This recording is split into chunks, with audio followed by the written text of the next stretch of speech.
Hemos estado en una serie que he denominado Misión Posible. Aunque nos parezca imposible, porque para nosotros nos queda grande, es difícil para nosotros imaginarnos ir a todo el mundo, pero es exactamente lo que Dios dice que es nuestra misión. Jesucristo le dijo a sus discípulos que ellos deberían salvar el planeta, pero no las ballenas. No estamos hablando de salvar alguna planta o de revertir el calentamiento global. Estamos hablando de salvar al recurso más importante que tiene Dios en su creación, y es el ser humano. Ahora, alguno dirá, pero nosotros no lo salvamos, pastor. Bueno, no hacemos nosotros la salvación, pero llevamos el mensaje de la salvación. Y es lo que dice Mateo 28, que deberíamos ir a todo el mundo, predicar el evangelio a toda criatura, bautizándolos y enseñándoles todas las cosas que Cristo nos ha enseñado a nosotros. Y la misión de Jesús fue la misión de Dios Padre, y por eso fue mandado a la tierra, dice la Biblia, porque el Hijo del Hombre vino a buscar y a salvar lo que se había perdido. ¿Alguien conoce a alguien que esté perdido? ¿Alguien se siente un poco perdido? Hay veces que uno se levanta y ni siquiera recuerda qué día de la semana es. La Biblia dice que la misión de Jesús también es la misión nuestra, porque Él dice, entonces Jesús le dijo otra vez, paz a vosotros, como me envió el Padre, así también yo os envío. Pero no solo a los discípulos, nos ha enviado también a nosotros. Y en esta serie hemos estado estudiando sus métodos, hemos estado estudiando su mensaje y su mente, su forma de pensar en cuanto a la gente. Si se acuerdan, hablamos de la compasión que tenía Jesús por la gente. Cuando los veía, los vio como ovejas sin pastor. Y a veces nosotros los vemos y nos molestamos, nos ponemos impacientes porque ellos están perdidos, pero deberíamos reconocer que están sin pastor, no tienen guía. Hay una tremenda confusión hoy en el mundo. Yo diría que hay más información hoy y menos sabiduría que en quizás cualquier tiempo de la historia. Uno puede googlear cualquier cosa y en un segundo tiene los datos y sabe cuánta gente o cuál velocidad o qué regla de la física o un montón de cosas. Tienes cualquier pregunta y vas a encontrar respuesta. Pero también mucho de lo que vemos en internet es pura mentira. Entonces también necesitamos discernimiento y sabiduría. No todos los que predican en internet y que claman en el nombre de Jesucristo están realmente predicando lo que Cristo predicó. ¿Se han dado cuenta? Hay mucha falsedad, hay muchas cosas que en el nombre de Cristo, en el nombre de la verdad, es pura mentira. Su método de comunicar cuando Cristo estuvo sobre la tierra puede servirnos de ejemplo. Básicamente Él usaba tres elementos. Él usaba parábolas que eran muy creativas. Yo creo que Jesús era muy divertido. No era para nada aburrido ir y escuchar un mensaje de Jesús, porque parece que eran bastante cortos y porque Él muchas veces predicaba al aire libre y seguramente cuando decía salió un sembrador a sembrar y estaba ahí probablemente alguien sembrando. O hablaba de ovejas y posiblemente ahí habían ovejas, o habían pasado a ver las ovejas. Cuando Jesús dice yo soy la vid y vosotros los pámpanos, estaba justo al lado de unos viñedos, caminando fuera de Jerusalén al Monte de los Olivos. Así que Él usaba ilustraciones y usaba parábolas, era muy creativo en su forma de enseñar. Él hacía preguntas coordinadas. Una pregunta llevaba a otra pregunta, que llevaba a otra pregunta, para guiar a la persona a una conclusión correcta. Y tercero, Él les recordaba preceptos que ya conocían. Les enseñaba y llegaba a la conclusión y decía, en muchos casos, pero ustedes ya se sabían eso. O en algunas preguntas Él hacía, pero ¿no han leído ustedes? Claramente han leído en las Escrituras lo que dice, y Él les hablaba un versículo de la Biblia que ya se sabía. Ahora, cuando nosotros hemos hecho grupos de coinonía, Wendy y yo siempre en nuestra casa lo hicimos por un tiempo, teníamos preguntas que hacíamos y comenzábamos con preguntas. El primero es, ¿se acuerdan? Se llama rompehielos. ¿Por qué un rompehielos? Porque todos llegaron, casi quizás se han saludado, pero hay algunos nuevos o algunos que no se conocen muy bien, y es una oportunidad de nosotros conocernos un poco mejor. Entonces las preguntas pueden servir de rompehielos. Y después preguntaba y daba también oportunidad a que los que asistían preguntasen. Y yo recuerdo la frustración de la Marcela cuando ella decía, pero yo le hago una pregunta y no me da la respuesta, sino que le daba ¿qué? Otra pregunta. ¿Saben dónde aprendí eso? De Jesús. Pero la idea es que en lugar de simplemente dar la respuesta, uno da otra pregunta para que vayan analizando y se den cuenta que ya saben la respuesta. En muchos casos ya saben la respuesta. Yo decía, ya, ¿qué dice la Biblia en tal lugar? ¿O qué dijo Jesús en tal...? Ah, sí, me acuerdo. ¿Y no aplica eso a esta situación? Claramente que sí. Simplemente no habían juntado información que ya tenían. No sé si a ustedes les ha pasado, pero es como que uno tiene tremendo archivo acá y uno va y busca y no está donde uno pensó que lo dejó y no puede encontrar la información. Pero a veces tenemos una desconexión y las preguntas de uno que sirve de guía ayuda a que la persona conecte lo que ya sabe y que uno sabe que ellos saben, pero quizás nunca habían llegado a la conclusión correcta. Es un método que algunos han llamado el método socrático. Sócrates era un hombre que vivió unos cientos años antes de Cristo y él era uno de los filósofos griegos que en ese tiempo se establecían lo que ellos llamaban universidades, donde se sentaban con sus discípulos, se podría decir, o los que venían a aprender de ellos, y aprendían, claro, lo que aprendemos muchos de nosotros cuando estudiamos la matemática y lenguaje y esas cosas, pero también uno de los cursos más importantes que ahora ya no se ve era el curso de lógica. ¿Alguien ha tenido un curso de lógica alguna vez? Ok, unos. Y se nota que falta hoy día. ¿Por qué? ¿La gente cómo toma decisiones hoy día? Generalmente por lo que siente. Es que yo siento, es que yo presiento, es que me nace, es que yo tengo ganas de... Y no han aprendido bien a veces a evaluar la causa y el efecto. Si yo hago esto, ¿qué va a suceder a futuro? Porque la Biblia dice que lo que yo siembro hoy, algún día voy a cosechar a futuro. Y no se les ha enseñado, y en el colegio hoy día hay muchos que simplemente enseñan, memoriza esto porque lo van a ver en el examen. Entonces lo memorizan, pero no les han enseñado a pensar en una forma lógica. Sócrates le hacía preguntas a sus estudiantes para ayudarles a ellos a encontrar la solución. Ellos encontraban la solución. Ahora, es mucho más fácil uno simplemente decirle que esto es lo que dice la Biblia, o esto es lo que digo yo, soy tu padre, hazme caso. Pero si vas a enseñar a tus hijos a ser buenos hombres, buenas mujeres, sabios, llegará el día en que no basta que tú digas, soy tu papá, hazme caso. Les vas a tener que hacer preguntas y ayudarles en un diálogo para que ellos lleguen a la conclusión correcta, porque ellos han aprendido a razonar como tú ya aprendiste a razonar. Entonces, Sócrates les hacía preguntas para ayudarles a ellos a encontrar la solución, o la verdad, o una conclusión que él deseaba que ellos tuvieran bien firme en su mente. El método rabínico también era en ese tiempo con preguntas. El maestro contestaba preguntas con una pregunta, que le ayudaba al estudiante a recordar un concepto que ya se le había enseñado para encontrar la respuesta, o les guiaba en su búsqueda para que ellos, por medio de las Escrituras, encontraran la respuesta. Así que preguntas son supremamente importantes.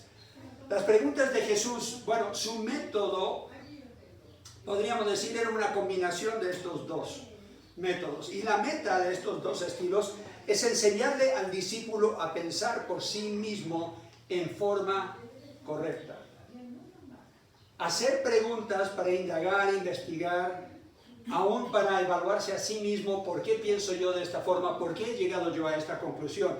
Y esto requiere sabiduría en la aplicación de lo conocido con lógica y razonamiento. No quiere decir que no van a estar involucradas las emociones. Sabemos que Jesús lloró, sabemos que Él se emocionaba cuando veía a la gente descarriada como ovejas sin pastor, pero también tenemos que saber enganchar el cerebro. Y esto es un método que Jesús usaba con mucha gente en su tiempo. La diferencia con la pedagogía de hoy día es que hoy se enseña no tanto a pensar, sino solo a recibir información. Se imparte información, se escribe en el tablero, se muestra un video, algo que ya, memoriza esto y te va a servir. El problema con eso es que los chiquillos escuchan algo, lo memorizan, tienen el dato, pero no lo saben aplicar a la vida cotidiana. Yo enseñé por un tiempo en cuarto medio ciencias ambientales. Y entonces estaban hablando todos de ya lo que se está hablando hoy día, de que tenemos nosotros que tener energía, pero energía verde, tiene que ser renovable, tenemos que dejar de ocupar tanta benzina y tanta polución al aire, y tenemos que encontrar otra forma de tener energía para el planeta. Entonces tenemos nosotros que tener energía solar y tenemos que tener las baterías en los autos para autos eléctricos y todo. Y comencé yo a hacerles preguntas. ¿De dónde vienen esos elementos para hacer las baterías en los autos? No sabían, no lo habían pensado, no les había entrado en la cabeza. Y yo dije, vienen de las minas. Minas tanto en Chile como en África y en la China, en otros lugares. Hay grandes minas donde están sacando todos estos elementos que arman estos, ya viene a ser una batería el tamaño del auto casi. ¿Y qué sucede cuando esa batería ya no funciona? Porque tiene que ir a algún lado, tiene que ir a la basura. ¿Y eso va a contaminar la tierra o no va a contaminar? No sabían. Entonces, haciendo preguntas, llegamos a la conclusión de que no es la solución mágica como la presentan. Que igual hay un problema de polución, que igual hay un problema del proceso de sacar todo eso de la tierra. Si ustedes viajan al norte y ven esos grandes camiones que sacan todo ese mineral de la tierra, saben toda la polución que está entrando al aire, porque esos usan petróleo para poder sacar todo eso de la tierra. Entonces, tenemos que ver bien el costo de ser verdes, de ser conscientes de tener pilas o algo para el auto y un auto eléctrico, aunque ese auto en ese momento que esté andando no esté contaminando el ambiente, todo lo que se ocupó para crear ese auto contaminó el ambiente. Y tenemos que tomar eso en cuenta. Entonces uno tiene que comenzar a razonar y a pensar, y es lo mismo cuando estamos hablando de las cosas de Dios. Hay mucha gente que dice, por ejemplo, todos los caminos llegan a Dios. ¿Es verdad? ¿Es lógico? Realmente, si lo piensas, no es muy lógico. Porque es como decir, no importa, digamos, en la matemática, 2 más 2 son, pero podrían ser. No. Hay una sola solución. En la Tierra, por el tamaño de la Tierra, hay un constante que es la gravedad. Esa gravedad es constante en toda la Tierra. No importa que yo sea pastor y que sea un domingo, yo no voy a comenzar a levitar acá nomás porque yo quiera, porque esa ley sigue vigente todo el tiempo. Imagínense un mundo donde Dios diga, hagan lo que quieran, cuando quieran, igual pueden llegar al cielo. Es el mundo en el cual estamos viviendo hoy día, ¿o no? Porque la gente cree eso. Y es por eso que tenemos jueces que ya no aplican la ley. Tenemos a reos que dicen, soy inocente, aunque hice esto y esto y esto y esto para quedar acá. ¿Y por qué hiciste todas esas cosas? Bueno, es que mi mamá nunca me dijo que no. ¿Por qué? No habían reglas, no habían absolutos. Es que no quería hacer la mala. Entonces vivimos en un mundo hoy donde las cosas son tan diferentes a las que Dios estableció en su palabra, que nosotros tenemos que hacerle preguntas a las personas para que entendamos un poco el punto de vista de ellos, pero para que ellos también aprendan a razonar un poco, para poder comunicarles el Evangelio. Yo creo que hace 50 años había mucho conocimiento de Biblia. La gente sabía quién era Noé. La gente sabía quién era Moisés. Tenían algo de conocimiento de eso porque se criaron de chicos en una iglesia, los llevaron a misa, lo que fuera. Entonces tenían algún concepto de quién es Dios. Pregúntale a alguien en la calle hoy día. ¿Qué saben de Dios? Nada. No saben encontrar Génesis en la Biblia. Entonces, tenemos nosotros que ver la realidad del mundo de hoy y entender que a veces cuando nosotros compartimos el Evangelio, lo peor que podemos hacer es usar un método que funcionó hace 50 o 100 años atrás. La gran mayoría de la gente comienza hablando de Cristo de esta forma. ¿Sabías tú que eres pecador? Es lo primero que sale de su boca. ¿Es verdad que todos hemos pecado y estamos destituidos de la gloria de Dios? Sí, está en la Biblia. ¿Es la mejor forma de comenzar esa conversación? Probablemente no. ¿Por qué? Porque hoy día nadie tiene una definición clara de qué es el pecado. Nadie cree en el pecado. Nadie dice, soy pecador. Hace 100 años tú le preguntabas a alguien y ellos decían, sí, yo soy pecador. Yo reconozco que soy pecador. Lo entendían porque se les enseñaba. Ya nadie quiere reconocer que es pecador. Entonces tenemos que definir lo que es el pecado. Tenemos que explicarle a la gente que Dios se ofende. Tenemos que explicarles que Cristo vino para reconciliarnos con Dios. Tenemos que asegurar de que ellos entiendan la palabra reconciliación. Y de esa forma presentaba Jesús el Evangelio, en muchos casos con preguntas.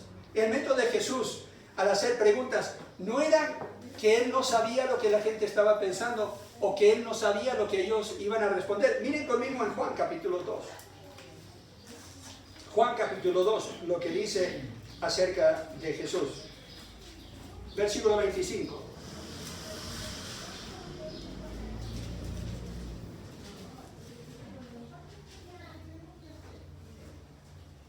Versículo 24, para tener el contexto, dice, pero Jesús mismo no se fiaba de ellos, porque conocía a todos y no tenía necesidad de que nadie le diese testimonio del hombre, pues Él sabía lo que había en el hombre. Él sabía lo que estaban pensando. Más de una vez Él le dijo a los, religiosos de su tiempo, ¿y ustedes por qué piensan así? Y los pilló en sus pensamientos. Ellos no habían dicho nada y Él ya sabía lo que estaba en el corazón y en la mente de cada uno de ellos, cuando lo estaban acusando. A nadie le gusta un sábelo-todo. ¿A ti te gusta hablar con alguien y comienzas tú a decirle algo? Ah, no, eso ya me lo sé. Es más, ¿sabías qué? Y comienzan a hablar de cosas como si ya... Y no puedes ni siquiera tener una conversación con ellos porque ellos todo lo han experimentado, todo lo saben. Es más, si tú sufriste algo, ellos lo sufrieron más, ¿no? A nadie le gusta eso. Pero esto es lo interesante. Jesús sabía todo. Y no llegó con esta actitud de yo me lo sé todo. Y dejen que yo les enseñe algunas cosas porque ustedes están re equivocados. Él no llegó con esa actitud. Pero a veces nosotros llegamos con esa actitud. Pensando de que tenemos que compartir esta información porque esta persona claramente está perdida, no cacha nada. Jesús corregía así, pero como un guía, no como un juez. El método de Jesús, bueno, pocas veces Él daba la respuesta a una pregunta. ¿Se dan cuenta de eso? Muchas veces Él contestaba con una pregunta. Y Él promovía diálogo con los discípulos y con otros que le seguían, como un maestro que guía a las personas. Y el maestro y el discípulo pueden descubrir los dos qué tanto saben y qué es lo que realmente entienden. No sé si les he contado esta historia, pero llegó el niño del colegio y le dijo, mamá, ¿qué es sexo? Y ella le dijo al esposo, uy, es un poco temprano tener que hablarle todo esto, pero si él está preguntando, hay que decirle, ¿no? Entonces ella lo sentó y le explicó todo con el papá ayudando ahí, y quedó con los ojos bien grandes y ella dijo, ¿ya entiendes? Y él dijo, no estoy muy seguro qué hacer. Y ella dijo, ¿cómo así? Es que aquí lo que tengo yo que rellenar pregunta sexo y tiene una M y una F y yo no sé. O masculino y femenino y yo no sé qué poner ahí. O sea, estaba llenando un formulario nomás, pero hizo una pregunta y ella no hizo otra pregunta para indagar qué era lo que él realmente estaba preguntando. A nadie le gusta un sábelo todo, pero sí le gusta un buen diálogo. Él pocas veces daba la respuesta, pero promovía el diálogo. Vamos a ver algunos ejemplos. Preguntas para romper el hielo en Lucas capítulo 8. Lucas capítulo 8 y versículo 45.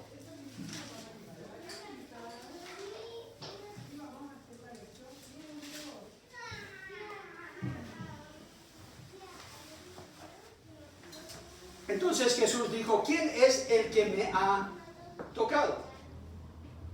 Y negando todos, dijo Pedro y los que con él estaban, maestro, la multitud te aprieta y oprime y dices, ¿quién es el que me ha tocado? Como que no tenía sentido.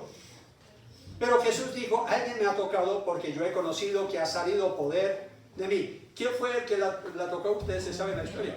Fue una mujer con flujo de sangre y tocó nomás el borde de su manto. Y él sintió el poder salir de él, versículo 47. Entonces, cuando la mujer vio que no había quedado oculta, vino temblando y postrándose a sus pies le declaró delante de todo el pueblo por qué causa le había tocado y como en el instante había sido sanada. Jesús aquí sabe quién le tocó. Yo te aseguro, él sabe. Podría haber ido a la mujer y le podría haber hablado, pero él hace la pregunta porque él quiere que ella, ¿qué? Ella responda, ella se acerque, ella tome la decisión. Y a veces nosotros no sabemos hacer una pregunta para romper el hielo, para comenzar la conversación, para hacer que la persona responda y se acerque. Tenemos que aprender a hacer preguntas que rompan el hielo, que comiencen. Y yo creo que eso es lo más difícil, ¿sí o no? Salimos a veces aquí para estar en la feria y han habido algunos que dicen, uy, ¿qué digo? ¿Cómo comienzo? Ya cuando comienzan, ahí sí, como que el diálogo comienza y no hay problema, pero ¿cómo comenzar? Eso quizás es lo más difícil. Mateo 16 es otro ejemplo. En Mateo, capítulo 16 y versículo 13. Viniendo Jesús a la región de Cesarea de Filipo, preguntó a sus discípulos diciendo, ¿quién dicen los hombres que es el Hijo del Hombre? Ellos dijeron, unos Juan el Bautista, otros Elías, otros Jeremías, algunos de los profetas. Él les dijo, ¿y vosotros quién decís que yo soy? ¿Ven cómo una pregunta lleva a la otra pregunta? Él ya sabía que iba a hacer dos preguntas acá. Él comienza hablando en general de todos. ¿Qué dicen todos los demás que soy yo? Y después dicen, ¿y ustedes? ¿Qué dicen? ¿Qué piensan? ¿Y cómo responde? Versículo 16, respondiendo Simón Pedro, dijo, tú eres el Cristo, el Hijo del Dios viviente. ¿Era importante que Jesús supiera eso? No. No. ¿Era importante que Pedro lo dijera? Sí. Porque cuando uno declara algo, claramente se viene a uno, es más fuerte la convicción que tiene uno. Entonces a veces la pregunta nos ayuda a romper ese hielo y entrar en un diálogo sobre algo que quizás hasta ahora no se había hablado. Preguntas para darles una oportunidad de expresar lo que ellos creen. Mateo 22. Estamos en Mateo, podemos ir al 22 y versículo 42.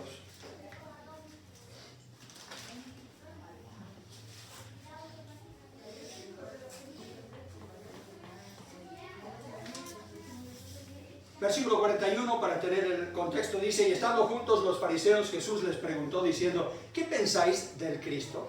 ¿De quién es hijo? Le dijeron, de David, hablando de la genealogía del que iba a venir como el Salvador del mundo. Contestaron bien. Él les dijo, pues, ¿cómo David en el Espíritu le llama Señor, diciendo, dijo el Señor a mi Señor, siéntate a mi derecha hasta que ponga a tus enemigos por estrado de tus pies? Pues si David le llama Señor, ¿cómo es su hijo? Buena pregunta. Ahora, nosotros sabemos la respuesta, porque vienen muchas generaciones después y nace del linaje de David, pero no es literalmente hijo de David, sino hijo de ¿quién? De Dios, y por eso es llamado Señor. Pero Cristo quiere que ellos piensen y estén craneando, porque ellos se creían muy sabios. Y van a haber personas que vienen y saben mucha Biblia y te van a hablar Biblia y van a decir, no, es que a mí me enseñaron, yo estuve por un tiempo con los testigos de Jehová, o con los mormones, o con los adventistas, o estuve en la iglesia católica, o yo hice el catequismo, o esto y lo otro, y se sabe Biblia. Pero hay una ensalada en la cabeza, porque no conectan una cosa con la otra para entender realmente, por ejemplo, cómo salvarse, cómo ser salvo. ¿Puede ser por obras? No, la Biblia claramente dice que no. Si es por Cristo, no puede ser por obras. Si es por fe, no puede ser por obras. Entonces la fe en Cristo, por su gracia, hace posible que seamos salvos. Pero hay gente que te va a decir, no, sí, yo creo eso, pero también estoy haciendo estas buenas obras para, ojalá Diosito me deje entrar. Entonces, ¿en qué está basada tu fe? Esa es la pregunta que tienes que...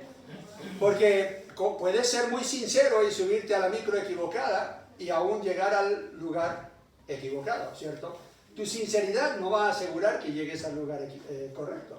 Entonces la gente tiene que entender con preguntas que nosotros le hacemos, que todavía les falta conectar pedazos de información que tienen para llegar a la conclusión correcta. Lucas capítulo 10 es otro ejemplo. Lucas capítulo 10 y versículo 25. Hay más de 300 preguntas, no las vamos a ver todas hoy, ¿ok? Tranquilos. Lucas 10, versículo 25. He aquí un intérprete de la ley se levantó y dijo para probarle, maestro, ¿haciendo qué cosas heredaré la vida eterna? Él le dijo, ¿qué está escrito en la ley? Supuestamente este sabía mucho de la ley, la había estudiado, porque era un escriba, tenía memorizadas largas porciones de las escrituras. Entonces él le pregunta algo para que él mismo dé una declaración de lo que él cree. Él dice, ¿cómo lees? Aquel respondiendo dijo, amarás al Señor tu Dios con todo tu corazón y con toda tu alma y con todas tus fuerzas y con toda tu mente y a tu prójimo como a ti mismo. Y él le dijo, bien has respondido, haz esto y vivirás.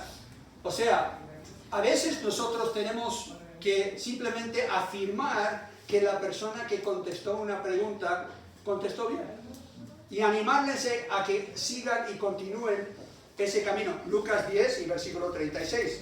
Seguimos adelante un poco en el 36. ¿Quién pues de estos tres te parece que fue el prójimo del que cayó en manos de ladrones?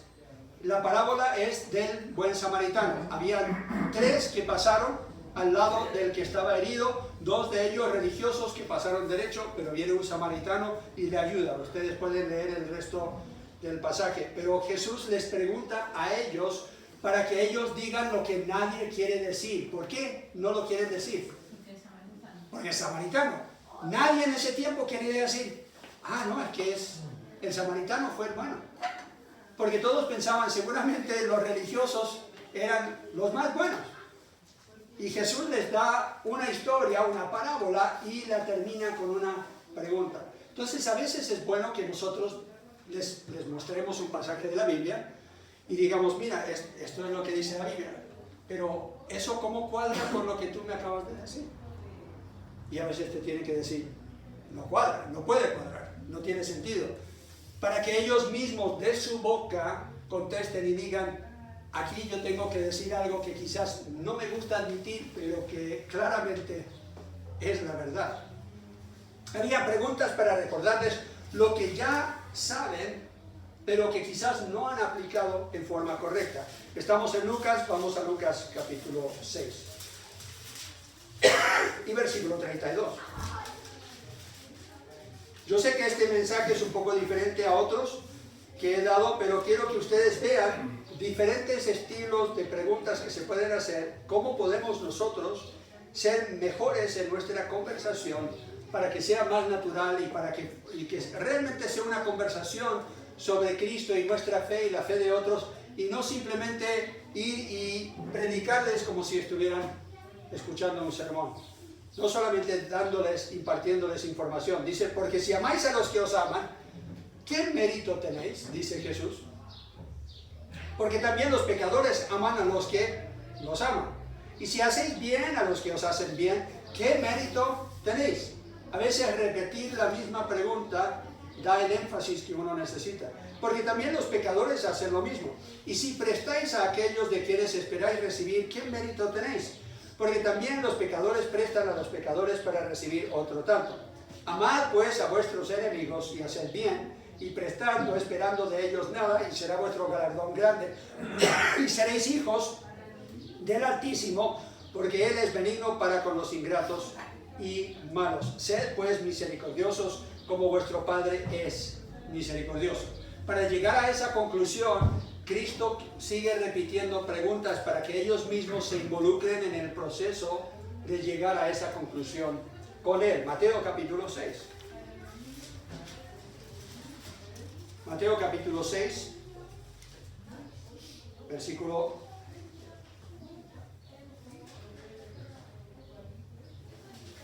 1. Parece que no.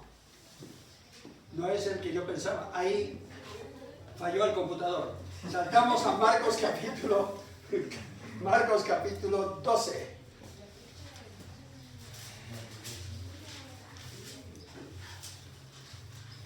Marcos capítulo 12 y versículo 10.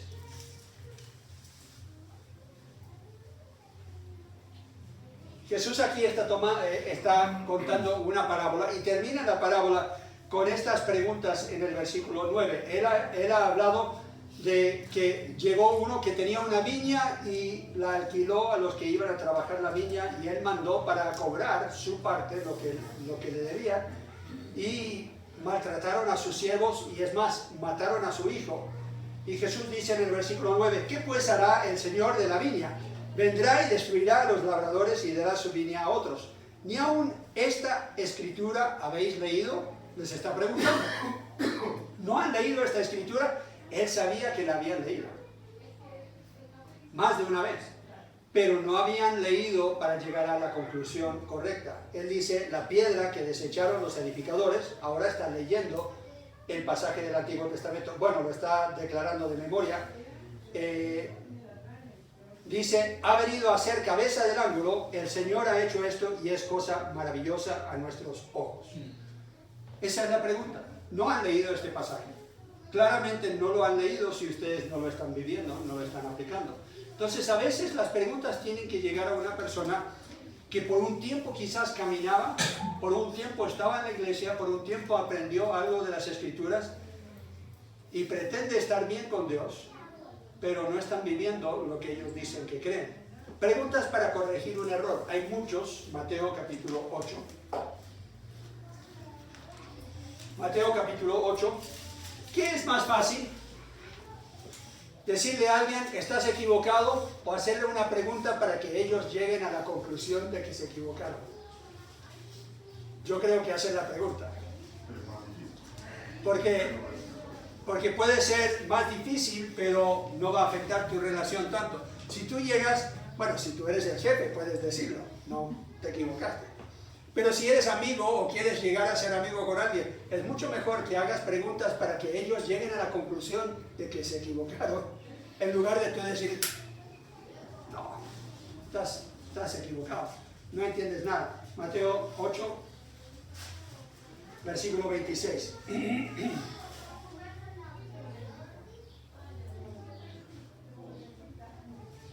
Lo tengo que encontrar. Él les dijo, ¿por qué teméis, hombres de poca fe? Entonces levantándose, reprendió a los vientos y al mar, y se hizo grande bonanza. Están en una tormenta, los discípulos están atemorizados, piensan que van a morir, y Jesús les dice, ¿por qué temen? Buena pregunta. Estás con el creador del universo a tu lado. Entonces, ¿por qué temían?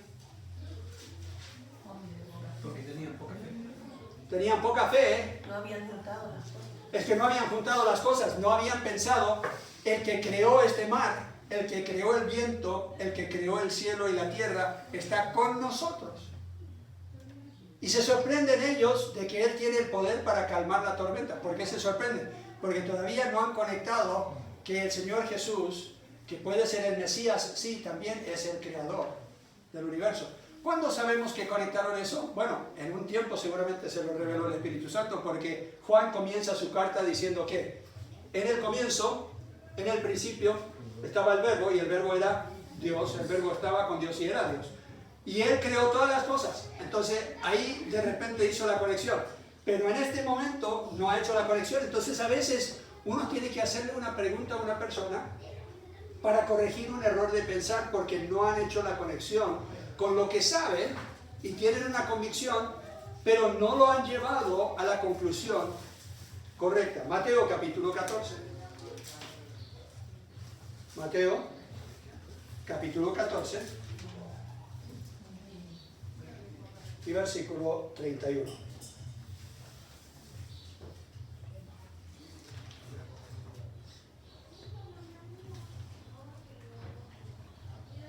Pedro está caminando sobre el mar. Y él dice, Señor, sálvame. Versículo 30. Al momento Jesús, extendiendo la mano, asió de él y le dijo, hombre de poca fe, ¿por qué dudaste? Otra vez, similar la pregunta.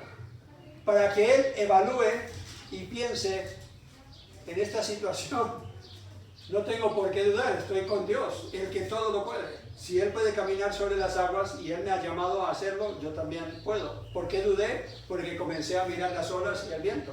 Y Él mismo va a poder evaluarse a sí mismo y el error que ha cometido. Entonces, a veces las preguntas que hacemos son de ese estilo. Preguntas para aclarar lo que la persona quiere. En estos dos pasajes, Jesús les pregunta a los ciegos, por ejemplo, ¿qué quieren que yo haga? ¿Jesús no sabía que eran ciegos?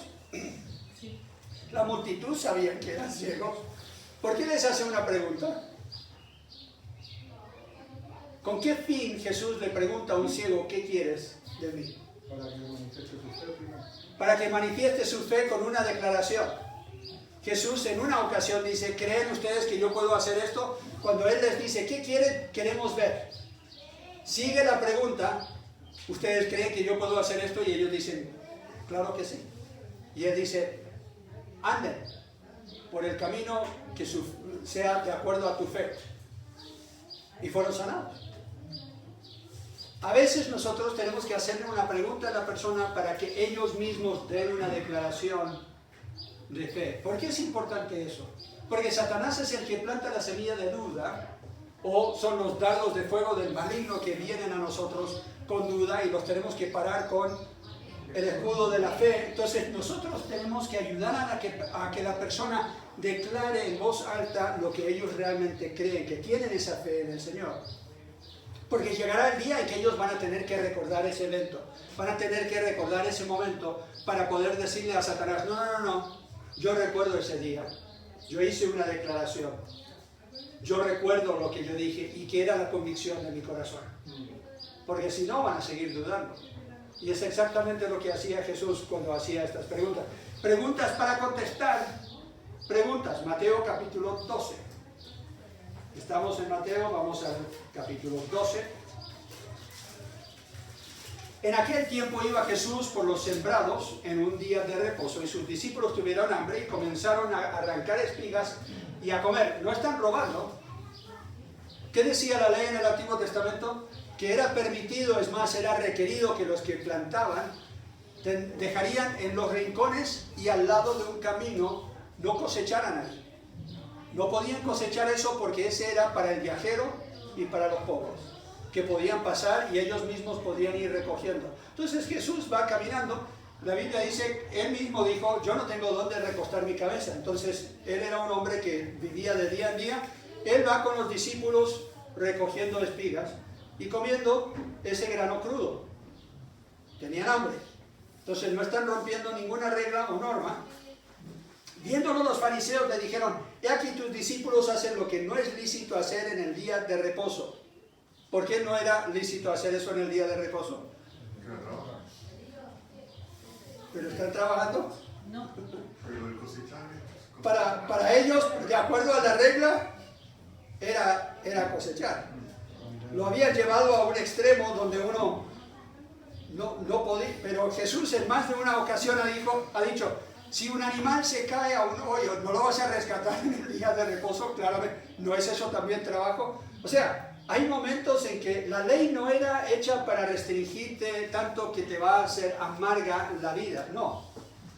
Era para que no trabajaras ese día, para que te pudieras enfocar en tu Dios. Pero arrancar unas pocas espigas en camino a hacer algún ministerio, que era lo que Jesús seguramente estaba haciendo, no era lo mismo que cosechar todo el día y trabajar en la cosecha.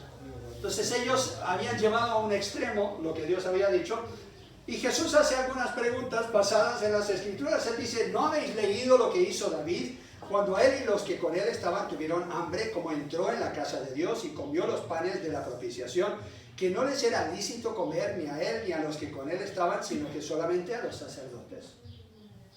¿O no habéis leído la ley como en el día de reposo los sacerdotes en el templo profanan el día de reposo y son sin culpa? ¿Qué está diciendo Jesús aquí? ¿Se está excusando? No. Está diciendo, hay momentos que aún Dios mismo toma en cuenta la situación en la que se encuentra la persona. Pues os digo que uno mayor que el templo está aquí. Wow, eso les tenía que haber molestado. Y si supieses qué significa misericordia quiero y no sacrificio, no condenaríais a los inocentes. Jesús claramente está diciendo, nosotros somos inocentes, ustedes nos están acusando falsamente. ¿Les ha pasado alguna vez? ¿Saben que eres cristiano y te echan al mismo saco con todos los demás que están viviendo ahí? No, es que los cristianos esto y los pastores son todos ladrones, o me lo han dicho. La mejor forma de responder a eso es con una pregunta.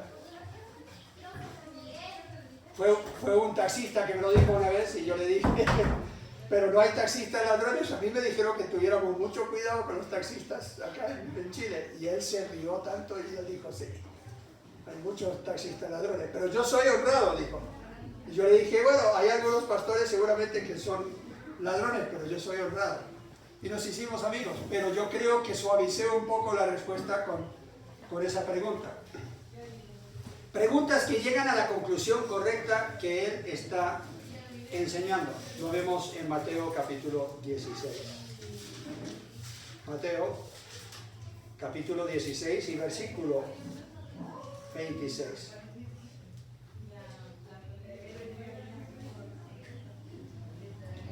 Porque ¿qué aprovechará el hombre si ganare todo el mundo y perdiere su alma? Y nosotros escuchamos una pregunta de estas leída en la Biblia y queremos seguir leyendo. Y creemos que quizás Jesús siguió al tiro con la otra pregunta. Yo creo que Jesús hace una pregunta así. Y espera un segundo o dos o tres, quién sabe cuánto tiempo. Él hizo la pregunta, quería que ellos lo pensaran. Él hace esta pregunta. ¿Qué aprovechará al hombre si ganare todo el mundo y perdiere su alma? Muy buena pregunta. Esa la podrías meditar un tiempo, ¿o no? Esa es una buena pregunta para hacerle a tus amigos que no conocen a Cristo. Ya te ganas todo el mundo. Eres la persona más rica del mundo. Eres un Bill Gates o el que sea. Todo el dinero en el mundo, puedes viajar a cualquier parte del mundo y uno comienza a soñar. ¿Cierto? Vacaciones en Francia. Comer lo que yo quiero, casas en diferentes partes del mundo. Esas personas también se pegan un tiro. No son tan felices. Si crees que el dinero te hará feliz, no sabes la realidad. Si crees que muchos amigos, la fama, un montón de cosas que la gente busca te hará feliz, tenemos muchos ejemplos de que esas personas no fueron felices. Entonces, Jesús aquí dice, realmente te va a aprovechar tener todo en el mundo, todo lo que quieres, pero perder tu alma. ¿Qué es más importante? Con esa pregunta los deja meditando seguramente. ¿O qué recompensa dará el hombre por su alma? Si yo tuviera que pagar para salvar mi alma, ¿qué podría yo dar? ¿Qué valor tiene un alma? Si Satanás y Jesús se están peleando el alma, yo diría que tiene mucho valor. Entonces, estas preguntas nos ayudan a llegar a la conclusión correcta sobre temas a veces que o nadie quiere hablar o que simplemente pasamos por encima y no indagamos y no profundizamos lo suficiente. Jesús les pregunta a sus discípulos, y ustedes también se van a ir cuando otros se fueron. Es importante a veces preguntar sobre el nivel de compromiso de la persona con la cual estás hablando. Una pregunta bien hecha es poderosa. Te permite comunicar algo no muy placentero en forma menos directa. Por ejemplo, ¿tú crees en el infierno? Es mejor que decirle, tú te vas al infierno. ¿O no? Quizás es mejor decir, ¿alguna vez has mentido? ¿Qué te van a contestar? Probablemente van a decir que sí, si son honestos. Y si tú después dices, ¿sabías que la Biblia dice que Dios odia la mentira? Porque eso daña la relación entre todos, no podemos confiar. Si estamos llenos de mentira todos, nadie puede confiar en nadie. ¿Cómo vamos a amar al prójimo como a nosotros mismos? Si a ti no te gusta que te mientan, ¿por qué vas a mentir? Ahí hay unas cuantas preguntas que uno puede hacer para que la persona misma razone y se dé cuenta que la mentira es pecado, la mentira hace daño a los demás, hace daño a toda relación, incluyendo nuestra relación con Dios. Para que después ellos puedan admitir que son pecadores. Porque la mentira es pecado. Pero hay que ir guiándolos por el camino con preguntas, como lo hizo Jesús.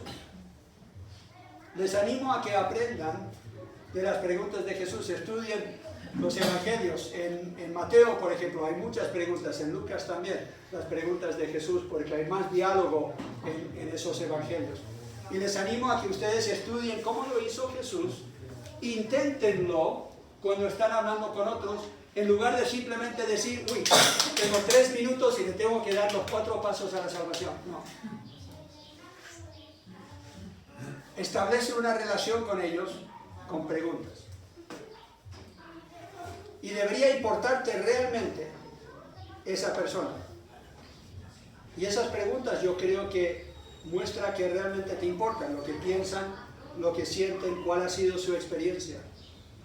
Para establecer una relación con la cual después tú puedes hablar esos temas que habló Jesús con muchas personas. Y aunque no les gustó mucho, ellos mismos llegaron a la conclusión correcta cuando Él les hacía unas buenas preguntas.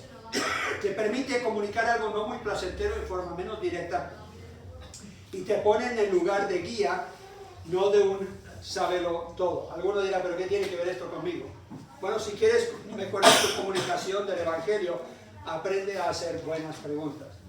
Y segundo, recuerda que no solo estás impartiendo información, eres un guía para ayudar a las personas a que ellos descubran la verdad.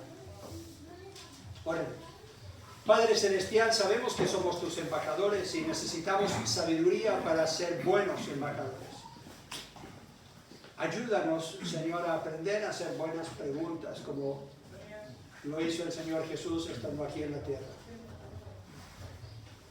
Pido, Señor, que nos ayudes a ser buenos representantes tuyos. En el mundo de hoy hay muchas personas que están buscando una solución, pero no han aprendido a pensar en una forma muy lógica, son ciegos espiritualmente. Pido, Señor, que nos ayudes a encontrarlos porque están perdidos. Ayúdanos a, en forma sabia, guiarlos al camino de la salvación. Lo pido por los méritos sin iguales de Cristo Jesús. Amén. Amén.